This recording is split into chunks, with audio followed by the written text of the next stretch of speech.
Welcome back. It's been a while since I've downloaded anything from this device underneath the inspector's business. Um, if you're aware of my other YouTube channels, I am mostly into building musky lures in present day. But I did start out my bait building career in the smaller species variety of bass and walleye and so on and so forth. So trying to come up with a new color combination for one of my topwater lures, I typically stick with black. We'll be getting into that in just a little bit. But during the early 1990s, there was a fishing publication in Fisherman, I believe it was, that covered everything that was going on at the Berkeley University in California. And the Berkley line of fishing lures are tested with live fish in an actual fish tank. So some of them are actually caged off in different sections, and the water pool that goes around them, they cannot see the lure until it's basically in their exposed section of their trough. Let's call it like that. It's kind of like a fish farm. So a lot of the times I got to see videos that Berkley was putting out, trying to promote their newest lures and explaining the colors, the action, the sound, and what the fish were actually able to do. So they could have a camera above the pool, and as they dragged a new variant of a fishing lure past the different bass, they could record the reaction from them. So instead of being out in the wild, whether you're in dirty water or clear water situations, a lake or a river, the tests from Berkeley were not necessarily apples to apples comparisons.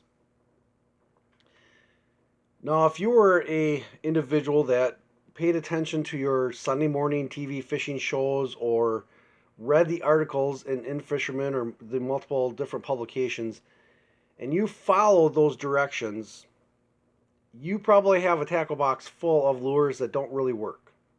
Okay? That's honest God truth. Now, later into the 2000s, Berkeley started experimenting with different water conditions, going to, you know, semi-trailer size fishing tanks with having multiple species in them. For many years, if you're part of the bass tournament series and went to the bass fishing shows, they would have this actual traveling freshwater tank of water, and they would have some professional, standing at the front, casting a lure, showing you guys how to work it, whether it's, soft plastic tubes or the newest rendition of Berkeley.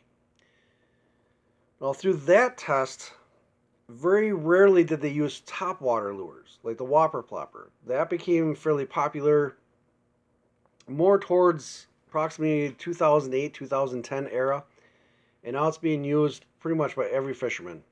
If you open a tackle box of a modern day muskie fisherman or bass fisherman, you're going to find some kind of a rear prop style lure. Now, since I'm building one, my experience shows that the darker colors present a larger profile in all water conditions.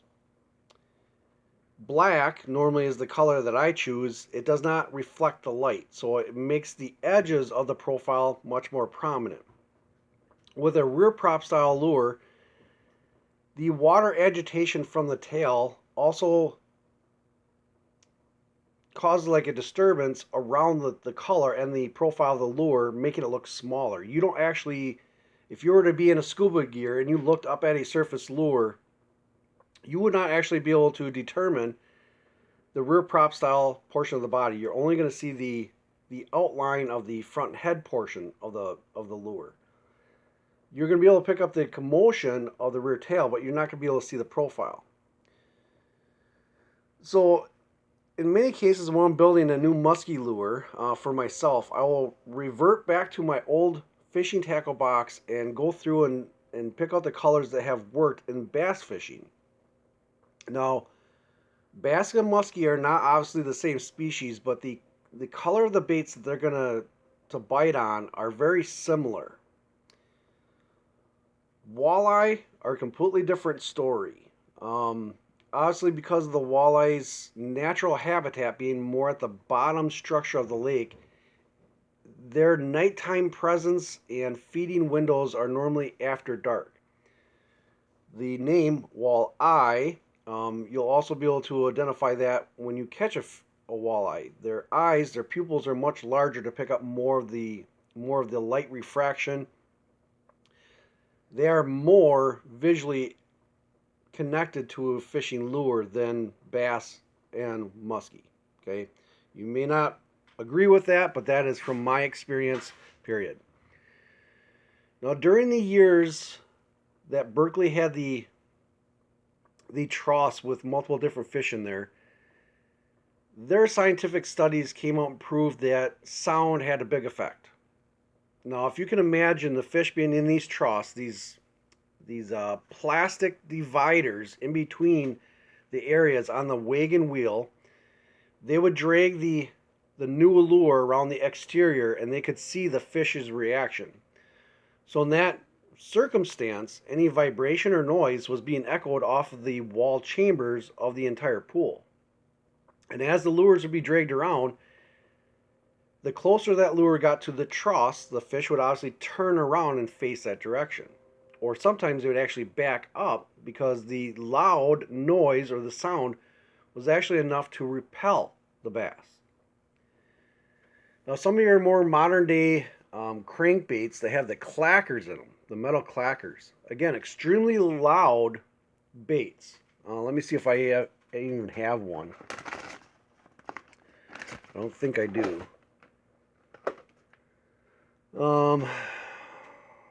Let me just get you a variation of it. That one's solid, isn't it? Yeah, it's solid. Here's one that Berkley was really popular for. The soft shad. This is the storm variation. So something similar to this. It has the belly rattle in it. Some of the newer Rapalas or Berkleys, they have the metal discs on the side. And the noise is very prominent. Even as the angler, when you cast it out and you feel the vibration through your line, you can actually hear the noise.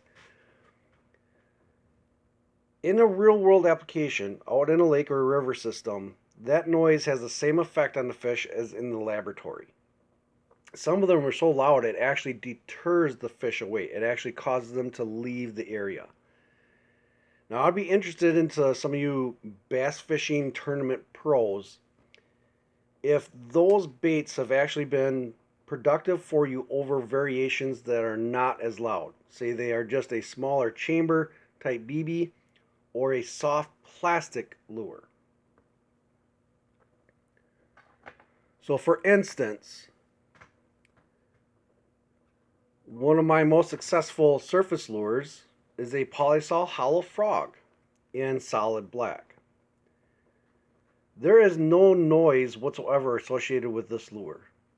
And depending on how I pop this across the lily pads, it will attract the attention from every fish within probably about a 10 to 15 foot radius. No noise. But if I find a channel through the reeds or through the lily pads and I put one of these very loud clacker type, they don't work. So I'm interested in from the viewers, do you see a advantage to the loud lures in weedy conditions or around rocks? Okay, I have not had success with those type of lures. Now, real quick, surface lures. I'm seeing multiple videos out there talking about different colors of lures.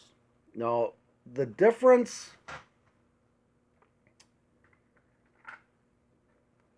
between walleye, bass, and stuff like that are going to be obvious once again. But if you're using jig type lures, the head portion colors do make a difference between catching fish or catching more fish. Okay, the color of the tubes, the color of the actual jig heads themselves does play a role in how successful they are. Again, if you're getting down into that really dark, mucky portion of the body of water, there's less light to cause the colors to stick out. Now again, most fish are using their sensory glands, their vibrations, to pick up something from any fishing lure.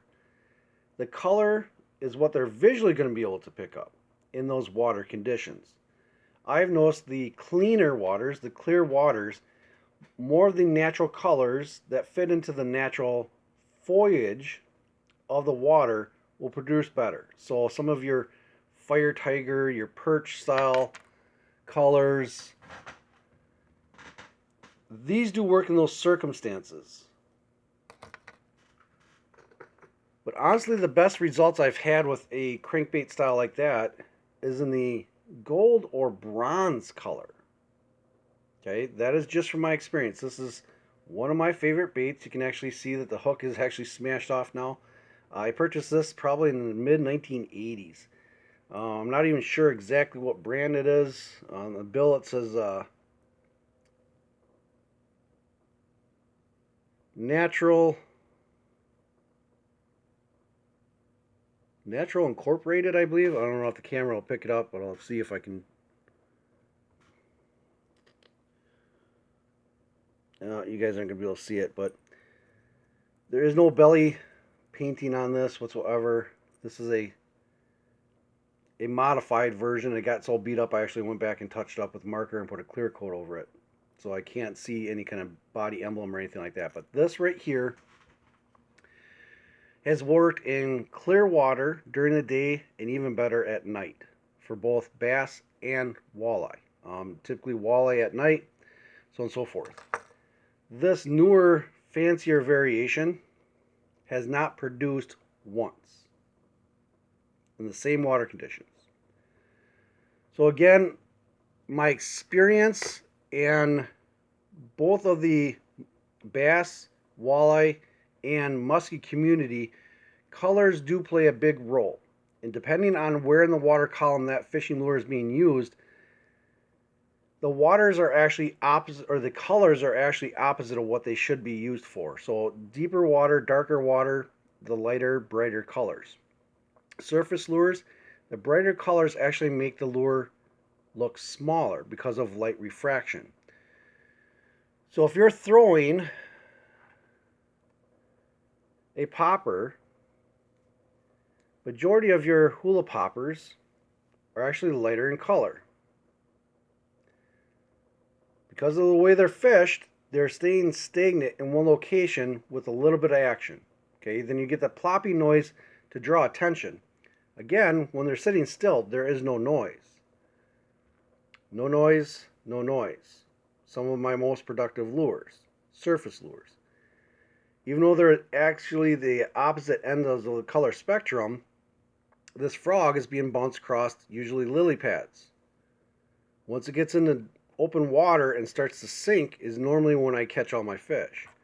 With a popper, whether you're fishing from the kayak or shore or a boat, it doesn't take much to throw this up into a shady area and it gets bit. It's white. Now, my theory behind this and all the different studies that I read through the publications like in Fisherman and so on and so forth in Berkley, white is probably the least color that they use in their new variant lures. As far as the top color, bellies are almost always white. They might throw in a little bit of orange here and there, so on and so forth. But majority of their newer lures, here's another Storm, so it's not Berkley. Again, it's got that bluer tint, a little bit of green into it, white belly with a little, just a tab of orange. Now between these two lures I just grabbed, the Storm has rattle chambers in it. The Rapala shell that is painted very specifically like a baby bass, this has outproduced this 10-1 in the same bodies of water. Okay, obviously they're working at different water columns. This is a deep diver, this is shallow. But again, this color and the noise reducing build of it has caught more fish. Right?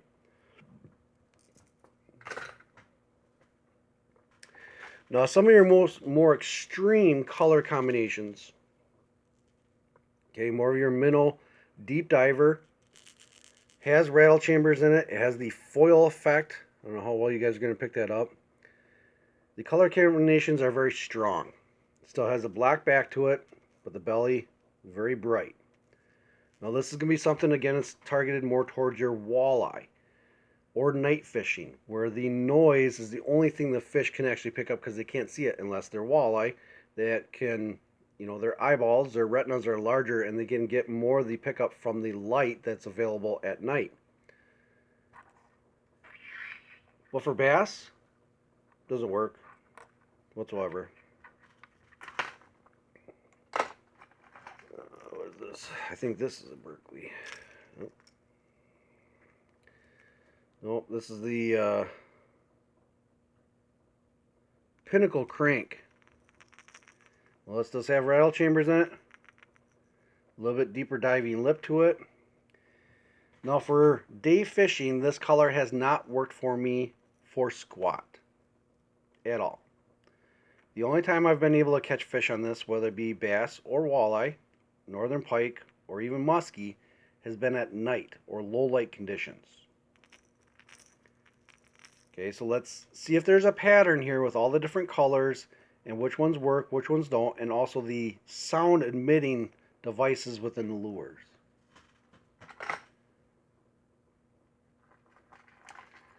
Let's go a little old school here with another topwater lure.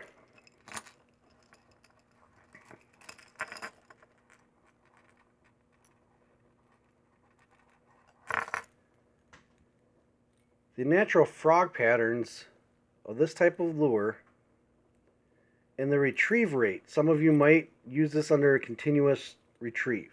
Some of them might use this with a pausing motion, so on and so forth. Well, this is obviously a surface lure. Again, are they going after the motion that's in the lure? Again, when this blade is going around and it's creating the water disturbance that goes over the lure, it's making it look smaller.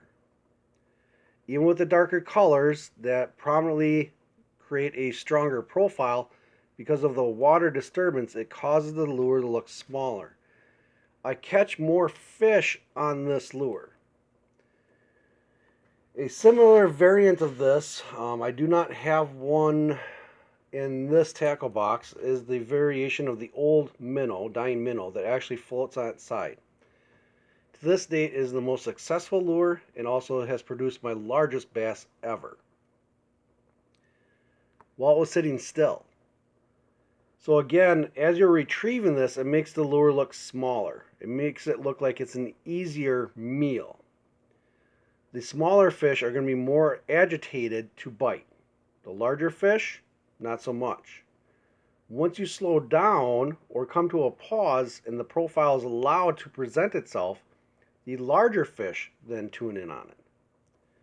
Again, other than when it's in motion, it is creating the spinning motion. There's no rattles in here whatsoever. Okay, it's just an attention grabber, but again, it's the profile, the food source and size that emanates the strike. It is the subtle movements of when this is just sitting in the water column, these blades will just slowly flicker, even though it doesn't have any forward movement. That is what entices the strike. I have carried that theory over into my musky lures, and it has proven to be successful in my musky lures, practicing that same technique. Now here's another one that, this is a Frenzy FS9S in the perch style. Now again, this lure has worked in stained water. It is a shallower diver. It has the square bill on it, not round, so it's more of a twitch bait. For a minnow bait, it works fairly well. But again, it's not the top producing color by any means. While some people swear by this perch style or even the Fire Tiger similarity to this, I have not caught many fish on that pattern. It does mimic the match the hatch, but it just does not produce anywhere near some of the other lures. And this does have the BB chambers in it, so when it is being flicked, it is creating a little bit of vibration. Now, probably one of the most successful, this one's even beat up, it's that old, most successful fishing lures in the bass community for the ages is the Rapala. Now, Rapalas have been made solid since the beginning. They are typically a solid balsa body, no rattle chambers whatsoever. This one ends up, this bill is actually busted off, but it is a shallow. The color pattern on this, once again, silver, white belly. You guys are getting reflection off it. And a chartreuse yellow top. I don't know if you guys will be able to see it back here. Oh, the light is just reflecting just wrong here, guys. But now this lure has not produced as much that I would expect within the bass community. I have not used this for walleye, but again, you could fish this all day and not catch a fish. Where you pick up something like this variation, okay, very similar in size. Again, it's a Rapala. Solid body, no chambers, same lip. Just the little slight changes of the orange belly to a white and a darker top compared to the light color. This will outproduce this color for bass any day. Some of you pros out there might be able to explain that to me, or is it just something I'm noticing the pattern within the color spectrum on multiple different water conditions. Around me I have everything from dirty water conditions, lakes, rivers, also to clear water conditions like in northern Wisconsin. Again, this one will outproduce this one any day.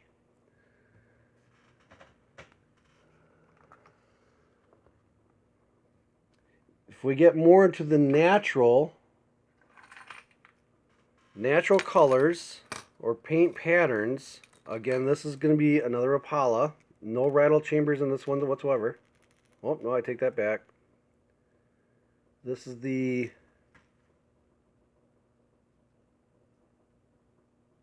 Well, this is another storm, that's why it's not Rapala. This variation, while it mimics the natural foliage or prey fish are in the area, it does not work very well in that water depth that the lure is meant to be worked at. This, very similar, this is the Rebel floater in chrome. Now this works in conditions or in situations of dirty water that has a lot of minnows. The only time that I use chrome in any kind of coloration of any of my lures is where I'm trying to represent injured minnows. Now this one has the blue tinting to the back over the, what they call that, that's the anodized blue over the chrome. Again, this lure, if I'm doing some searches with other lures and I see schools of minnows being kicked up, I will throw this right behind them, and then that works for smallmouth and largemouth bass. It also works at lower depths if you're setting up on a lindy rig for walleye. Again, mimicking minnows that you would normally use with live bait. But for every other circumstance, I never use chrome. It just doesn't work unless it's in those circumstances. When it comes to muskie fishing, almost never use chrome. Okay, I have one variant here that is meant for muskies and northern pike. Again, that blue chrome combination with a green tail on it. This does work, but it's mostly because of the tail. If I throw just the spoon by itself, it doesn't. It is the tail motion that is really introducing the strike from the fish. So again, can we notice a pattern between the colors, the location of the water column where they're being used, and where they're actually catching fish?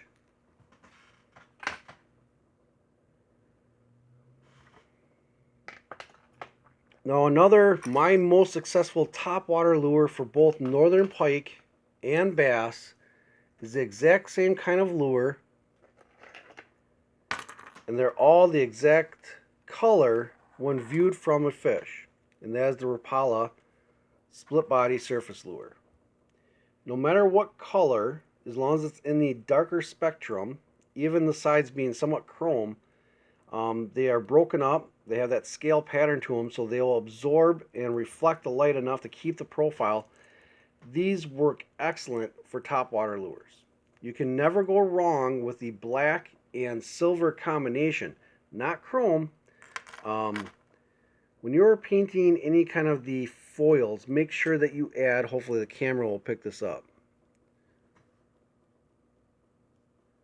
make sure you leave a little bit of texture to the foils. Don't leave them perfectly polished chrome. That's the ticket that I found with the black and white combinations. Never leave it just solid chrome or a foiled combination. You want to break it up just a little bit so when the light is refracting off of that portion of the lure, it makes the lure look larger. Okay.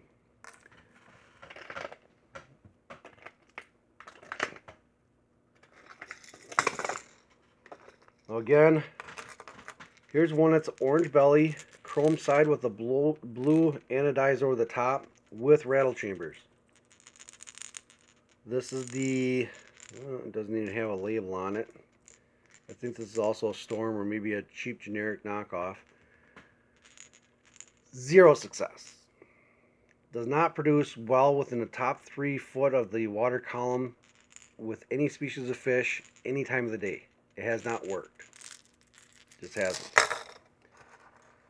Whereas if I throw in the combination from Rapala that does not have the rattle chamber in the black and white, now again, anytime I see schools of minnows whatsoever, you can throw this type of lure in that top 3 feet of the water column and you will have success. Period. A larger variant, this is an older model. Let me see here if it says exactly what it is. This is the Rapala floater from Ireland, obviously. It has the orange back and the gold sides with the white belly.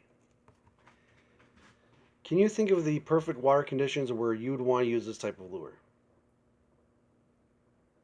According to the pros, according to what you might read from Berkley or anything like that, where would this work? No place. Okay? According to the articles, this would not work anyplace. But because of the orange and gold, this is one of my go-to lures for northern pike. A little bit larger than your typical minnow. Northern pike love this. Now, northern pike out of the SX family are the least picky eaters amongst the fish families. They will eat anything. If it moves, they'll eat it. But anytime you throw an orange into the color combination with just a little flicker or something that's contrasting it, it works. This color for musky lures, big goose egg. It doesn't work.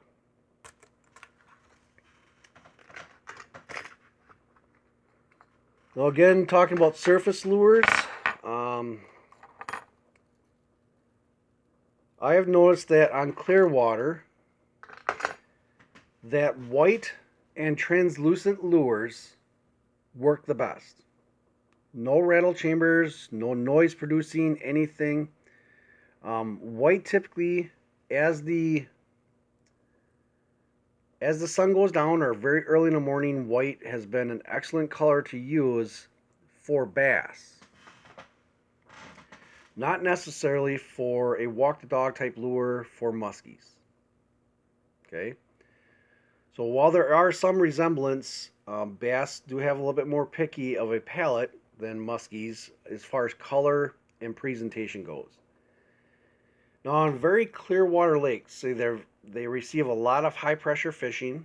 One of the lakes that I had the most difficult time trying to figure out the combinations that worked, I started throwing this towards closer to the evening, and it did finally start to produce. But during the day, nothing at all. But this exact same lure with the translucent combination, again, no spinners whatsoever. The translucent variation worked during the day. High sunlight, calm, flat waters. What does that tell you about the color combination of surface lures? In my previous videos, I've preached that if you want the lure to look bigger, use darker colors because it promotes a larger profile. If you're fishing very finicky water, very high pressured water, where the fish really are scarce to actually eat from a surface lure, downsize and get away from the darker colors because it'll actually make this lure look smaller to the fish. Because of the light refraction or light transfer of the translucence, the only thing they pick up is just a little bit of disturbance on the water. And as a matter of fact, the hooks are probably the only thing they're picking up. So what would this mimic in the translucent variation, or even the white, what would this mimic as far as a food source to a fish throughout the day? Probably a spider, some kind of a bug with longer legs, an ant. Okay, again, the profile of the entire lure is going to be disturbed because of the light refraction. Fish will eat it. Something that's made for bass fishing, I will catch fish that are actually smaller than this lure because they are seeing a smaller target. They're only picking up on the hooks. So now going through some of my main tackle box from my bass fishing era, realizing what works and what doesn't, I am now able to start picking out colors that I want to create my surface rear prop lure for muskies. Real quick here, this is when I first started getting into creating larger baits. These are something you could pick up at the dollar store or excuse me, box store for fairly cheap. They're only about $1 a piece, I believe. They came with a translucent plastic body with a foil sticker that ran through the center, and it only reflected silver. That's it. Never caught anything with it. By adding a little bit more of the goldish yellows with a darker top, now this lure gets munched on quite a bit. This is a very large variation compared to, where did I put them?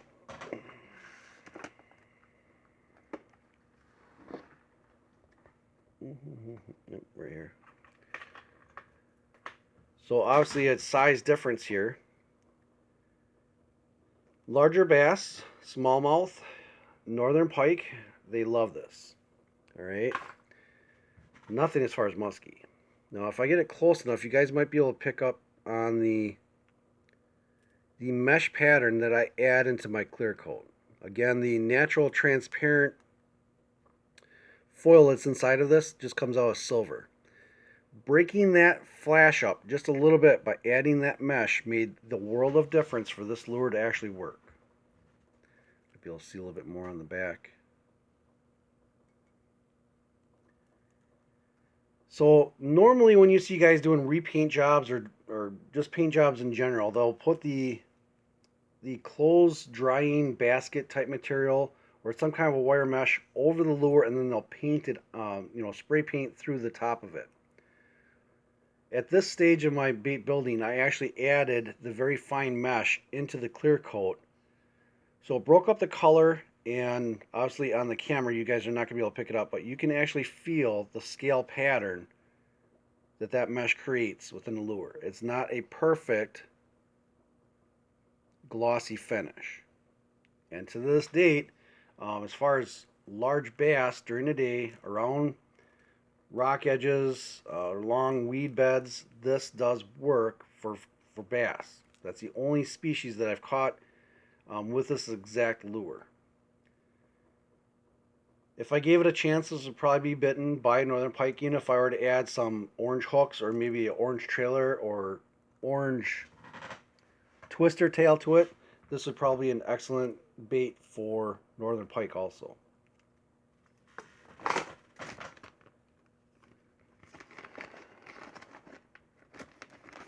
Now with what we've discussed, just going through my bait tackle box here, hopefully you're able to determine more of the color combinations that you're going to go search for when you go to the fishing store or to the bait store. If you're building your baits, what colors you actually want to promote your success more with each species of fish. Some of the colors will transfer over between the species, but the colors are definitely different for lures that run very deep to ones that run in the top 3 feet of the water column or surface lures. Again, depending on the size of the fish that you're targeting, the colors will be dictated immensely with topwater lures. If you're trying to target more of these smaller fish species, say smaller second or third year type bass that are less than 2 pounds, using the lighter colors will fit into their category. But if you're going for the larger fish and say that school, the darker colors will attract them. So if you're looking for quantity of fish, using the lighter colors. If you're looking for the size of the fish, using the darker colors. When it comes to bass, maybe people are going to say match the hatch. Okay, that's true to some extent. But again, you can't go wrong with black. A black with a color to offset that is always going to be good. Walleyes, you can get as extravagant as you possibly want as long as it's very flashy. Okay, something that's going to be easily picked up during the low light conditions and getting down to the depths that they like to eat. One last one here real quick, guys. I don't even remember what brand this is. You guys might be able to identify it. Very large round lip. Red, yellow with some silver scale pattern to it. For many, many years I tried this lure and it didn't catch me squat. So again, I think this is one of those really cheap ones that you get in a kit, similar to this, the Shakespeare kits that you can get at your box stores. You'll see the Guggen guys always coming out with like your fishing challenges, a $20 fishing challenge from Walmart.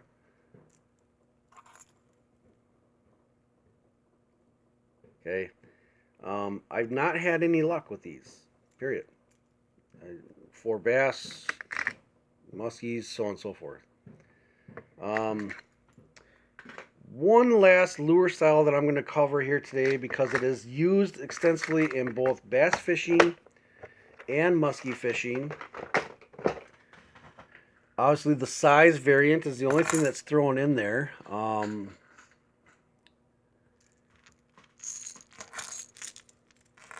They both have noise-emitting chambers inside of them. The versions that I will be showing you here today are more the bass size. The Joe Booker line of musky fishing lures, they have a resemblance to the larger versions of these. And I have yet to catch any fish on these, no matter what color they are.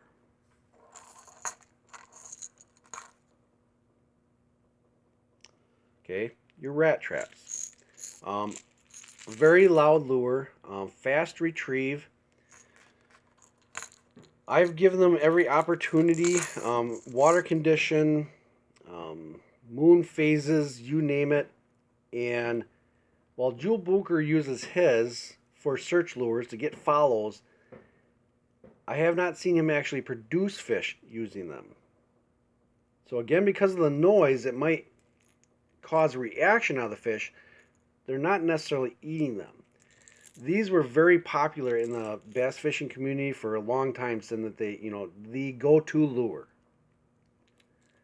Again, they're both extremely loud lures. And from my experience, no matter what fishing lure I'm using, the loud ones might draw some attention to the fish, but not in a positive manner. As a matter of fact, I believe it was this variation here in the minnow pattern, the black and silver, that was used by Berkley in their fish tanks in an article I read with the in-fishermen in the early 1990s. That this is actually the lure that they used against the ones that have the side metal discs, the clackers. They use this in comparison to the clackers, and this actually got more positive reaction out of the fish than the clackers. But still, the fish that were in the troughs, they would actually back away from the outer ring where they were pulling this lure through. It was not attracting fish to them. Now, I'm sure a lot of you bass fishermen out there are going to be like, oh, I've caught plenty of fish on these. Okay? I've given them a fair shake, and I have not. So that's just going to be a difference between the boat, possibly how you're retrieving the lure. I don't have very many of them. As a matter of fact, take that back. Joe Booker is not the only one that makes that lure. Roger from H2O Tackle, which is a musky lure manufacturer, he sold a variation of that, much larger, obviously, and he had the softer tails on the back, like the paddle tails. I had one of those that I purchased from Roger in 2019. I gave it a full year's worth of casting in the water to try to catch muskie. Nothing. Again, it did have, that was a solid lure, so it didn't have the rattle chambers, but it was the exact same shape. If you guys don't believe me, go ahead and Google H2O Tackle lures, and you'll see that variation. So with that today, over the time limit that I wanted to use, these are some of my successful surface lures. Again, you'll see the color combinations is normally frog, darker greens, no rattle chambers whatsoever. So with that, it's been a while since I've used this device to actually record a video. Choosing a color for my next rear prop style muskie lure that is already cut out and out in the garage. I have to then treat it with a sanding sealer and choose what color pattern I want to use. It is my own personal use, so I want to paint it in a color that will produce the most. It is very large. It is 8 inches in total body length, with an additional 2 to 3 inches from the trailing treble hook. Very large front dimensional area, and it's a multi-blade, so instead of just a one blade like a whopper plopper, it actually has 6 blades. So it's going to create a lot of commotion. I want to be able to use it year round from the beginning of the season through the end of the season. Use it at different retrieve rates and still get the exact same kind of action out of the lure. The last thing I needed to do is to choose the color, and I believe I'm going to be doing a black belly with a light colored top. Easier for both the fish and the fishermen to see. So with that, catch you guys later.